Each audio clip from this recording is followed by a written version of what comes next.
Hello, welcome back to the Untitled SEO Podcast. This is your daily dose of SEO daily. I should really have done that intro a bit smoother, shouldn't I?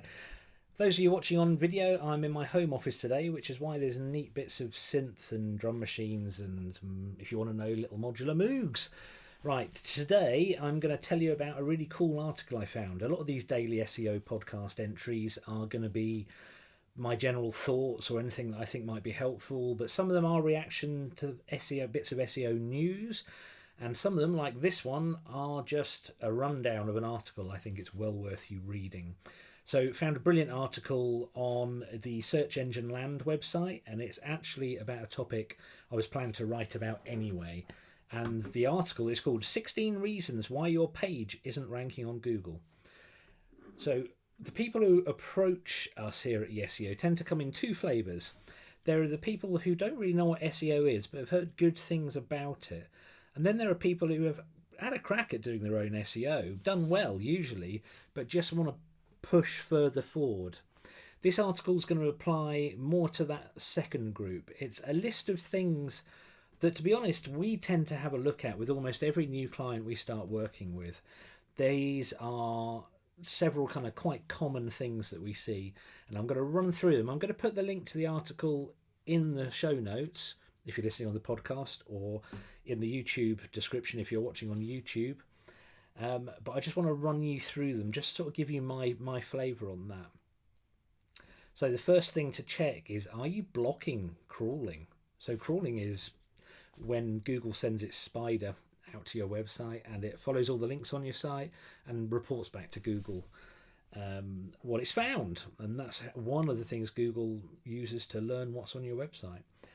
Now, you might be blocking that crawler without even realizing it. For example, on both WordPress and Wix, there's a function that blocks your website from search engines. It says, look, don't list this.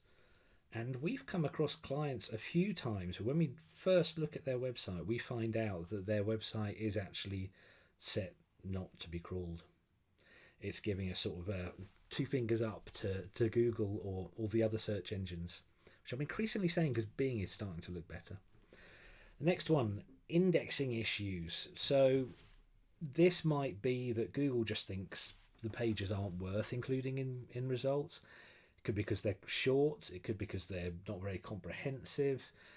There's many different ways and reasons that Google won't actually include a page. Best way to check this is to connect your site to Google Search Console, and there's a report that says these are the pages we're not going to include in the index, and here's why, because you can fix them. Internal links. If you don't have enough internal links, Google finds it harder to assess how important which pages of your site you believe are important, and thereby default other people might think are important. I'm not going to go into a great deal of depth with internal linking because it's a whole other topic, but suffice to say, if you haven't spent time building links between your pages, so if you've got a page about mugs and you talk about mugs on another blog post, link the word mugs to the main mugs, you're not going to go wrong just by adding a bunch of internal links. Next up, speed. Is your website slow? If it's slow, it's a poor user experience. If it's a poor user experience, Google will not rank you as highly. I was going to say punish, but I held short. I don't like using the word punish around Google because, quite frankly, Google doesn't punish anyone. They just have assessments of how important they think you are. Rendering. So this just means, does your page load? Now, it may load well for human beings, but does it load well for Google? Again, we're getting a bit tech, so I'm not going to go into a great deal of depth with that. Next, we're going to have a look at some of the content-related reasons. So your website's rankability largely comes down to what content is on it. And first of all, are you cannibalizing yourself? If you've written loads of articles, even if they're brilliant and very rankable articles, but you've written them targeting exactly the same keywords, then there's a good chance you're cannibalizing yourself. Google's going to look at your website and say, look, well, we don't know which of these many articles we ought to rank number one. So that's, again, I'm not going into a lot of depth. Read the link, click the link and read the full article if you want to know more. Content format. This is a slightly more complex thing to explain, but are you writing the sort of articles people want to read? So, for example, if you want to rank number one for a nuance around printed mugs, custom-made mugs, what angle have you written the article to be? Have you written it from the perspective of a buyer? I tell you what, this actually rolls into the next point on this search engine land article. Are you writing your articles to match search intent? Now, all search intent means is if somebody wants to get custom-made printed mugs, they're probably going to search things to look out for with custom-made printed mugs, or how to find the best printed mugs. If you're writing articles like that, that matches the intent of the buyer. If you're writing articles about things like the history of printed mugs, the buyer intent isn't there, because someone searching for information on the history is going to be less interested. Next one. You might not rank because the competitor content is better.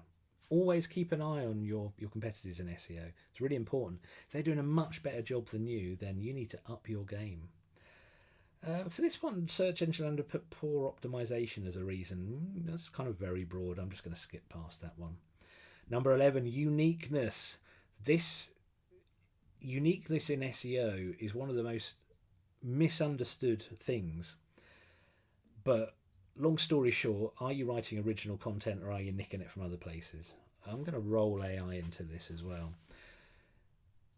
A lot of people get very concerned about unique content in the context of other people nicking your content. That's not really an issue. Think about it. No one would ever put out press releases because press releases are just copy pasted onto news websites. If you're the originator of the content, then you're usually all right. Don't use the same content lots and lots of times on different pages on your site, because that isn't good. Next up, language. If you all want to rank in France, are you all putting the French language tag on the page? Is it written in French? That seems like quite a straightforward one to me. Search Engine Land have put manual action as a reason why you're not ranking. If anyone's watching the video version of this, it's really disconcerting seeing your face on screen. So I keep making eye contact with myself and then I realise that that's not where the camera is, it's there. Anyway, getting distracted. If you get a manual action, it's a little tap on the shoulder from Google, sent to you via Google Search Console that says, "Oi, no."